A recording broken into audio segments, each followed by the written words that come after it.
Hello everybody, this is Shirley and this is So To We Begin Embroidery.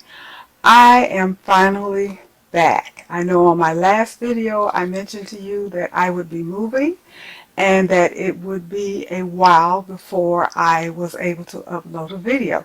So today will be my first video upload since I think that was early August when I made the last one. So it's been maybe 4 weeks or so. And what I want to do today is thank everyone for continuing to support my channel. My channel has grown even though I haven't put a new video up, so that is very, very good news. And I'm so grateful and thankful to all of you that are viewers, all of you that have subscribed.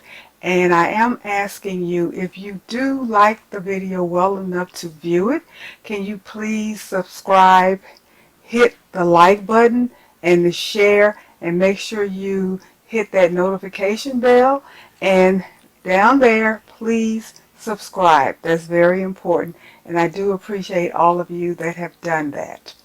So today what I want to talk about is my move.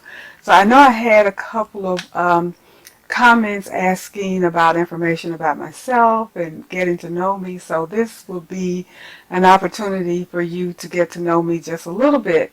Wanted to tell you about my move and what I went through, and this is basically information I think that's important to share and a warning. So let me start at the beginning. I did pack my apartment up. We had tons and tons and tons of things to pack up that I ended up getting 2 U-Haul trucks. One was a 26-foot truck and one was a 20-foot truck.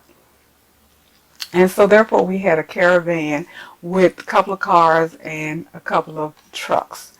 Now I got the 2 trucks from 2 different places. One was, the very first one, which was the 26-foot truck, was rented from a non-official U-Haul store. This particular place obviously was contracted to rent out U-Haul trucks, but it wasn't the actual store itself. It was a Auto Tires company or something along that line. And that was the beginning of this horrid trip that I had, because I've done many moves and many travels, many cross-country moves, many renting of trucks to pack my loads of things and move across the country. But this is the first time that I ever had this kind of issue on a move. So this particular person or company rented me the 26-foot truck. Now we were supposed to get the truck at 10 o'clock. We got there a little early and the place was closed. There was no one there. There was a sign on the door that said they opened at 10. So even though it was almost 10, about 5 to 10, there was no one there. So I did get the number that was on the door, and I called, and I was able to reach someone. And they said, well, we'll be there in about 7 minutes. We went to the store. We were expecting you to be late. That was weird. And why would you do that? But anyway, that was the beginning of this whole issue. So they finally showed up about 10, 12 minutes after 10, and we went on through the process of renting the truck. Now, mind you, I also hired movers to put all of my items on the truck, load up the truck, and because it was a lot of stuff and we needed help to get everything loaded. They were there at my residence at 10 o'clock. So I'm running late. Time is money. So a little flustered. Anyway, we got all of that taken care of. And as we were driving, my son was driving, he noticed that there was no air. Now, we're in Florida, so it's hot. It's 90-something degrees, and there's no air. And we didn't know this until after we rented the truck, and we're heading back to the residence to load the truck and everything. And we were kind of thinking that we may end up having to get 2 trucks, which turned out to be the case. But went on, took the truck to the resident, and the people start loading up the truck. And again, like we noted, it was no air. Also, when we rented the truck, the guy told us, the person that rented us the truck told us, well, it's less than a quarter of a tank in of gas. There's less than a quarter of a tank of gas, and we should return it with a quarter of a tank, which was a little odd. I've never rented a truck that wasn't full, or at least 3/4 of a tank full. So that was kind of a red flag, but again, time is money, so we went on about our business. So as the time went on, we did realize quickly that we were going to need a second truck.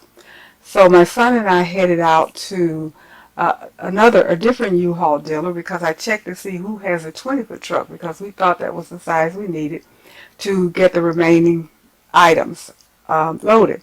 So we went to this dealer, and it wasn't the same one, but we did mention once we got to the dealer that we needed the 20-foot truck. They had one, and in the course of a conversation, we mentioned the fact that the truck that we had already had no air, and it was basically empty.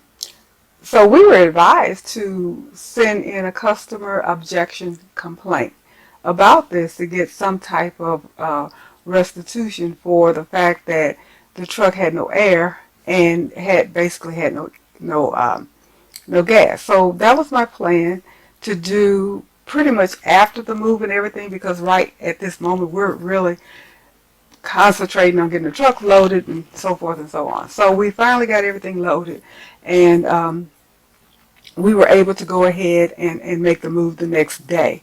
So we were headed out, the caravan, 4-vehicle caravan, headed out to our destination, moving from Florida to Maryland. So that's over 900 miles that we had to go. And of course, when you rent a truck, they ask you where are you going to drop your truck off. So it was obvious that they knew we were doing a long distance cross country trip. So as we traveled, the first thing that went wrong, which is nobody's fault, we even look at it like maybe it was a blessing in disguise, for us anyway, not for the people involved, unfortunately. But there obviously was some type of pretty bad accident up ahead. I think we had been on the road for maybe 3 hours max, and we were trying to get as far up the road as possible before we retired for the night, because we didn't plan to do any night driving. But unfortunately, 3 hours in, it's still early. I think it had to be 2 or 3 o'clock in the afternoon maybe, and we were stuck in I would say 3 to 4 mile long, stuck on the highway, no movement because of some type of accident situation that occurred way up in front of us. So we're sitting in traffic, 4 vehicles, 2 big trucks, 2 cars, for about 2 hours, 2.5 hours in the blistering sun, burning up your gas and moving nowhere. I don't even know if we were inching at all, but it was a long time just sitting out there in the heat and not being able to move. So that was that was another addition to what else could possibly go wrong. I pretty much summed it up to Murphy's Law. If anything wrong could happen, it will. That's kind of paraphrasing it. So managed to get through that after sitting in the heat, sweating, running up the air in the car and burning the gas, what have you. So I think we drove after that another couple of hours or so, and it was beginning to get dark, so we went on and retired at, I don't even remember exactly where we were. I'm not sure we were in Georgia yet. I'm not sure. But anyway, wherever it was, we retired for the night. and got up early the next day and ventured out on our way um, to get to our destination, to Maryland. And we left early enough to be able to get to Maryland before dark. That was our plan because, of course, like I said, we did not want to do any night driving. So we're driving along, the caravan driving along and moving pretty good, and stopped at a service station to fill up. And there was something that we kind of noticed that was wrong, that appeared to have an issue with the back tire of the 26-foot truck. But when you look at it, you really couldn't tell that there was anything wrong with the tire. It just wasn't something that was readily visible that there's an issue. But as my son was driving the truck, it was noticed that there may have been some wobbling or something. I don't know exactly because I didn't see it. That was just sort of the conversation. But we went on anyway, and I don't think we were past that service station where we filled up and noticed that there may have been an issue with the tire. Maybe we were on the road 15, 20 minutes, maybe. And the worst possible thing except for death, I guess, happened. There was a blowout on that truck's rear passenger side tire. And this is the 26-foot truck that is full of items, furniture, clothing, what have you. All of my possessions were in that truck, and there was a blowout. The debris from the tire flew back to the first car and almost hit the windshield, but as God would have it, it went up and over and then almost hit the car that I was in, and then it finally flew over to the side of the road because the next vehicle was my other son driving the 20-foot truck. Now my oldest son that was driving the 26-foot truck didn't realize he had a blowout. That in itself was scary. So we did, we called ahead on the phone and said, I think he had a blowout. And so he pulled over. Sure enough, it was him. Because we weren't sure. We just saw the debris from the tires and he was still moving. So we were assuming maybe it was somebody in front of him. But we didn't see anybody on the side of the road and he was still driving. So naturally, if he's still driving, we made the assumption it wasn't the tire. But it had to have been him because it was so close. So it was his tire, his truck, the tire on his truck. So when we pulled over and looked at it, since the truck is so large, it has 2 tires per axle. For the back, at least, I'm not sure about the front, but I know the back had 2 tires per axle. So the one tire that blew, which is on the passenger side in the back, the tire next to it went flat. So basically, he was driving on rotten tires. Now, just the mere thought of what could have happened, and praise the Lord, it didn't happen. It could have been a horrible, horrible accident. And to this day, every time I think about it, I just get shivers because it scares me so badly that, the thought of it, what if he had been the rear truck? Because we had truck in the front, truck in the back, and we would have been ahead of him and would not have seen it. He would have kept driving until that second tire blew or whatever, and that would have been an accident, and it would not have been pretty, and there would have been, it just would not have been good. So I'm shook up over it. Very, very, very disappointing. And we ended up sitting on the highway, speeding cars going by, and we were there for about 5 hours waiting to get the tire replaced. They came about 2.5, 3 hours when it initially happened, but because of a communication mix-up, they brought the wrong tires. So then they had to go back and get the correct tires and come out. So again, it was 5 hours or so of us just sitting out there in this blazing sun, hot, on the road, 4 cars. And that was just a horrible experience. A horrible experience. It shook me to my core. And my biggest complaint, concern, and issue. And one more thing before I get to that. Once we got the 26-foot truck, there was hardly any gas in it. There was no air. There were 2 rotten tires, and it had a poor alignment. The alignment was out on this car, on this truck, where my sons were struggling trying to keep this big truck straight in the road the entire time we drove over. It was over 14 hours total. It probably was 24 hours because of all the time that we sat waiting. So it was at least 14 hours of driving that truck that was unsafe. And that was my biggest concern and issue about that particular truck. It was rented to me in an unsafe situation.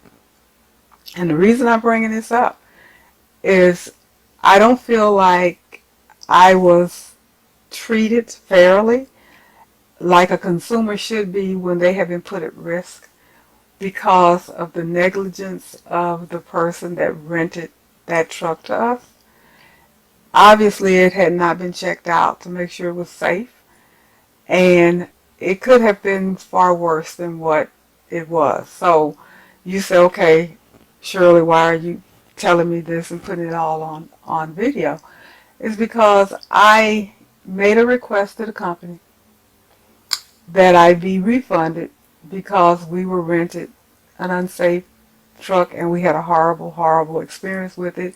And the fact that it was a situation that could have been life loss, several lives lost.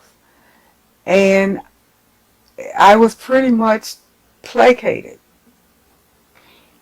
They told me the best they could do was a 20% discount. Now this came from one person that works for the company, and I guess he's higher up.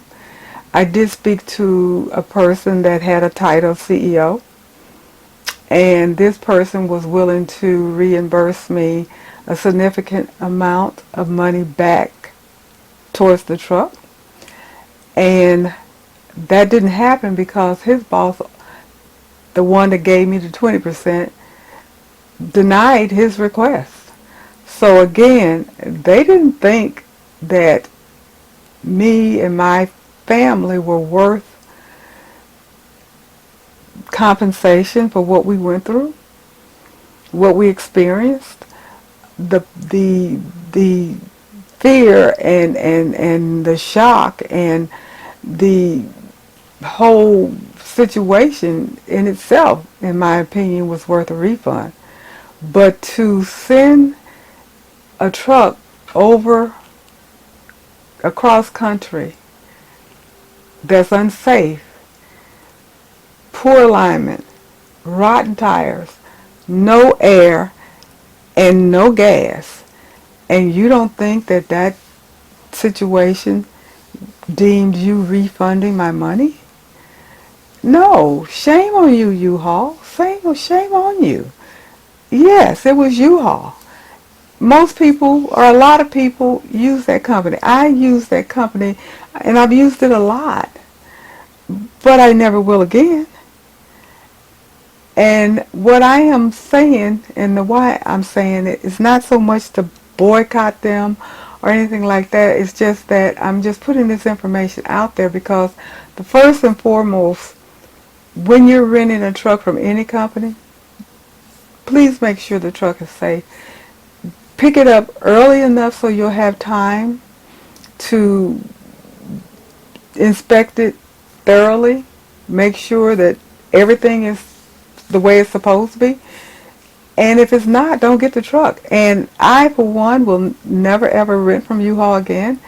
And I will not rent from a storefront that is not that particular truck, Penske, Budget, whomever else I decide to use, it has to be that particular dealer, not a sideline dealer, because I don't think that they or this particular person did not do a good job. So that is making me not trust any of the rest of the people. And so going forward, that's what I'm going to do. No, I will never use a U-Haul truck again, ever. And I will continue to tell my story, because I feel like they are responsible for that contracted person not maintaining his trucks and making sure they're road ready and safe before they put them out on the street or the road for someone to drive. It could have been a terrible, fatal accident. Praise God and thank Him for the fact that it did not turn out to be that way. Not for my family or anybody else that may have been in the way of that debris hitting and everything. Do people have blowouts on cars and trucks and stuff all the time? Yes, they do. But when you're renting a truck from a company, you're renting it with the expectation that they are renting you a safe vehicle. And if they have not done their due diligence, it's their responsibility and their fault to compensate for that situation. So I just wanted to give you that information. Has nothing to do with embroidery, but I just want to tell you a little bit about what I went through, and I decided that I was going to put this information out on my YouTube channel. And I told you how I was going to do this, so it's nothing that I sneak to do. And everything that I'm saying is 100% true. They have written complaints from day one, telling them exactly what I went through. And let's see if they're going to be a good company and respond in a reasonable manner, because I will be writing the executive director of U-Haul and let him know. I have his email, and I'm going to let him know exactly what happened and how I feel about it and what I felt that they should have done. And so that is pretty much for today. Again, thank you for watching. Please continue to view my channel. I will be back to my embroidery stuff on my next video, but I just wanted to put this out. Thank you so much for viewing, and I will talk to you soon.